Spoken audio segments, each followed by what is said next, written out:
We seem to be using a lot more psychotropic drugs than we really should in kids today. Is that true? Well, I'm not the expert at that. That's a lot of description you're running today. Right. I think I don't know the answer because I'm not the expert at that. We talked about stimulants and Ritalin. I can talk about that in that I think we are over-treating Ritalin, but there are a lot of patients that should be treated that aren't. So maybe in the end, it's about right. About 3% of all kids are on Ritalin, and I would think about half of those children are probably appropriately treated. But there are probably children that aren't treated that might benefit. So in other words, the untreated and treated groups aren't quite the right group. That's correct. But maybe 3% is not bad. I don't know. I mean, it's very hard to know.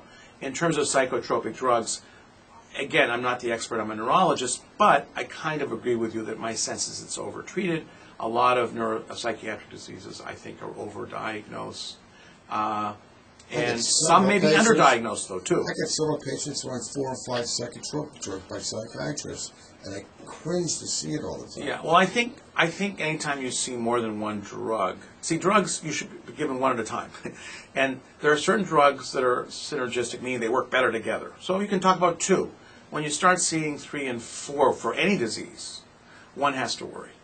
Now, if you have 4 different diseases and you have 4 different drugs, you have to treat 4 different things, that is rational.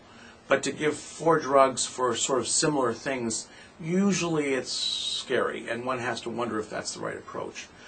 So if I see more than 2 drugs for one symptom, I worry about the management.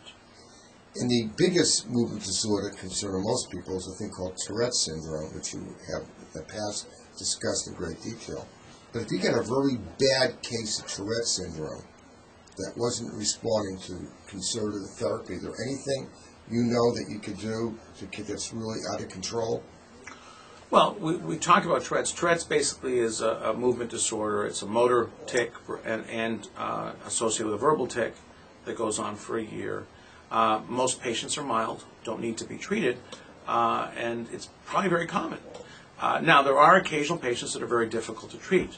Most of those patients have associated problems. For example, have a lot of obsessive behaviors, have a lot of anxiety, have a lot of other issues, not just... Well, if I had a tic under control, I think I would have a lot of other issues. Right, and it's hard to know which it is, but there are patients that just have very difficult tics and nothing else. It's hard to know what starts first, but there is, with Tourette's, there's an association with obsessive behaviors and anxiety. We know it's more common than in just...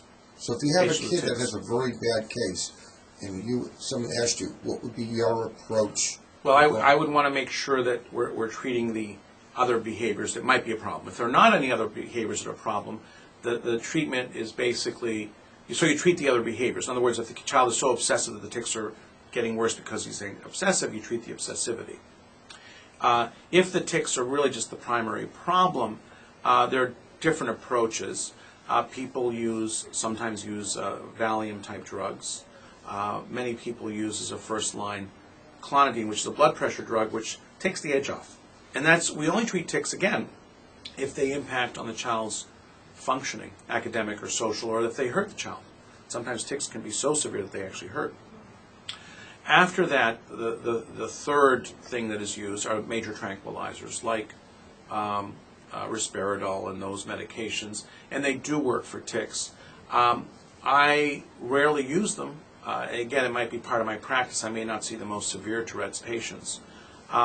But I probably don't have more than a couple children on those medications at any time. Is there anything you've been hearing from your various conventions coming down the road for movement disorders and tics? There are a lot of different second-line medications that aren't well studied. But honestly, this approach of Valium, clonidine, and major tranquilizers has been in place since 30 years now. It's working pretty well. And it's working okay. They take the edge off, but there's not been any major new medication that everybody's running to. There's no surgical procedure down the road or anything? So there's not been a big move. There's a lot of move to try to find out the genetics to try to better understand Tourette's, and that's not been doing that terribly well either. Surgical treatments, there are some people undergoing deep brain stimulation. It's totally unproven. It's usually just done in a very severe case, and it's done on a compassionate basis. There's no real data that it works terribly well. Is there an increased risk for seizure disorders with Tourette syndrome?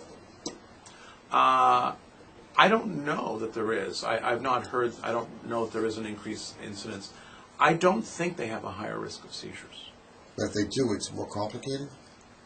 I would think so, but I don't recall ever seeing a patient with Tourette and seizures. So I don't know how common that is. I heard about a case that was so out of control, had seizures, Tourette syndrome, and I was questioning maybe some movement made him a seizure activity. Well, I don't know if there's an association with Tourette's and seizures. There might be, but but I don't think there is one, and I've never heard there is. But sometimes what looks like a tic is actually a seizure, and that That's happens. the point I'm getting across. And that's rare, but I've seen children like that.